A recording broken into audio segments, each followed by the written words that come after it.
Fala galera do segundo ano, tudo bem com vocês?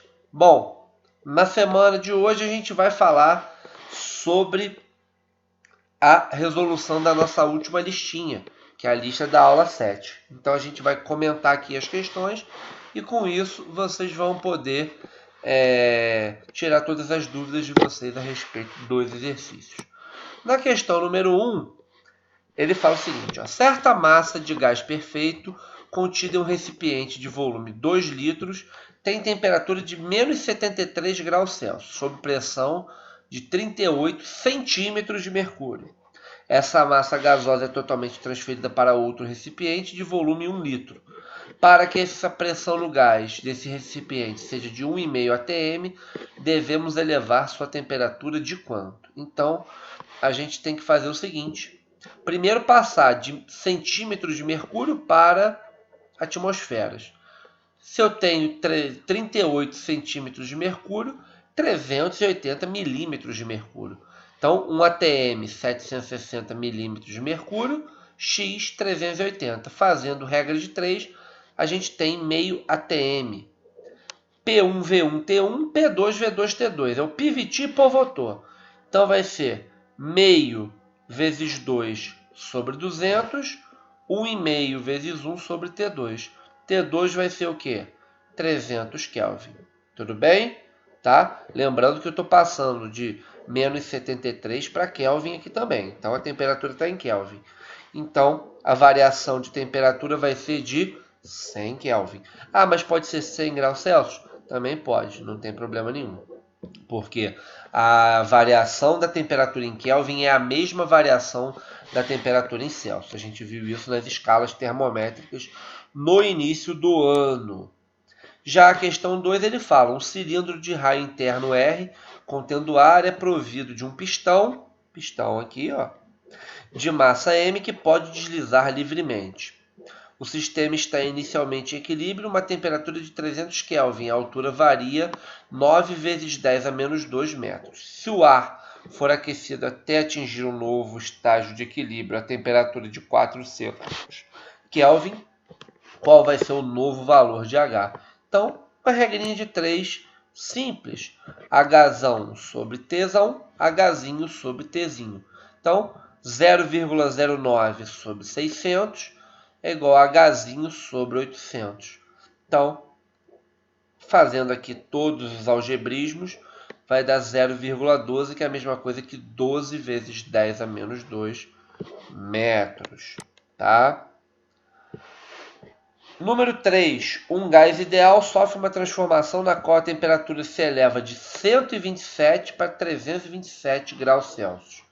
Sabendo que durante o processo a pressão se manteve constante, então P1 igual a P2, o que pode acontecer com o volume final do gás?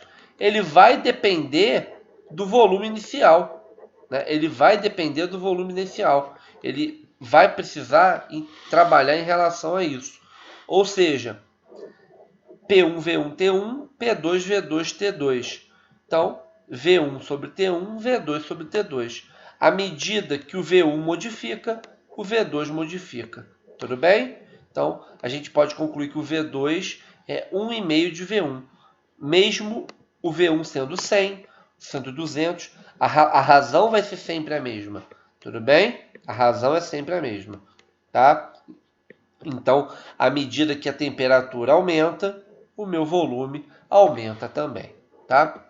Já na questão número 4, ele dá aqui, né, uma relação da seguinte situação: dos gases perfeitos relacionados a moléculas presentes no meu estágio físico. Então, ele fala o seguinte, ó: considere que tenha-se obtido uma pressão no vácuo de 1 vezes 10 a menos 10 atm, a uma temperatura de 300 Kelvin.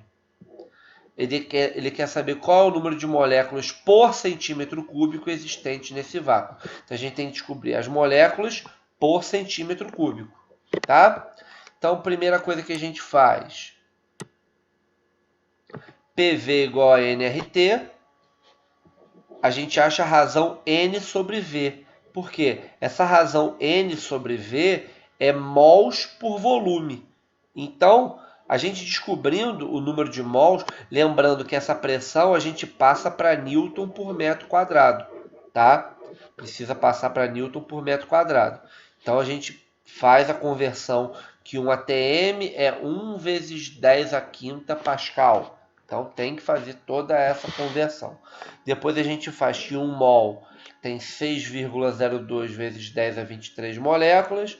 Como a gente tem aqui o número de mols por metro cúbico, a gente acha o número de moléculas por metro cúbico.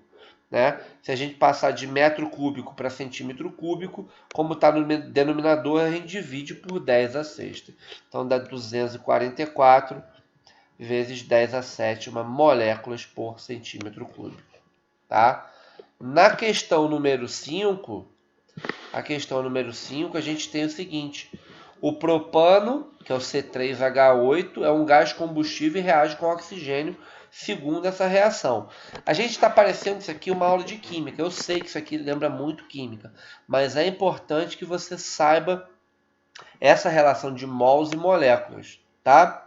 Então, 1 mol, 22,4 litros. Como a gente tem 3 mols, a gente vai ter o quê? 67,2 litros. É só multiplicar por 3, tá?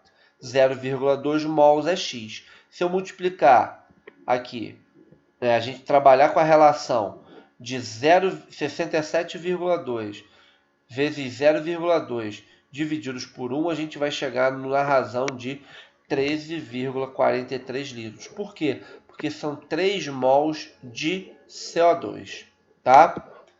Já na questão número 6, ele fala também que a relação da hidrazina e o peróxido de hidrogênio são utilizados como propelentes de foguetes. Eles reagem de acordo com essa reação. Quando se formarem 3,5 mols de peróxido de hidrogênio, ele quer saber qual é a massa de HNO3. Então a gente tem que 7 mols forma 2 mols, 3,5 mols forma o quê? 1 mol. Ó. 7 mols de peróxido de hidrogênio forma 2 mols de HNO3. 3,5 mols desse cara vai formar o quê? X, forma 1 mol. Em 1 mol, qual é a massa desse cara? A massa do hidrogênio é 1, a massa do nitrogênio é 14 e do oxigênio é 16. 16 vezes 3. Somando, são 63 gramas por mol. E por último, a questão número 7. O volume de um gás hidrogênio na CNTP, quando liberado, forma 5,40 gramas de alumínio. Então, em 27 gramas de hidrogênio, eu tenho 3 gramas de H2, porque é 3 meios de H2, então vai dar 3. 5,4 vai ser X. Se eu fizer a regrinha de 3, X vai dar 0,3 mols. Né? Primeiro eu acho a relação de 0,6 gramas, que é a massa, e aí eu quero saber quantos mols eu tenho em 0,6 gramas, tá? Eu acho a massa entre eles. Depois eu acho o número de mols entre eles. Depois o que eu vou fazer? PV, NRT. Como N eu já tenho o número de mols, o R é uma constante, a temperatura também foi dada e a pressão é de 1 atm. Então, o volume vai dar quanto? 6,7 litros. Tá bom? Galera, fiquem com Deus e até o próximo vídeo.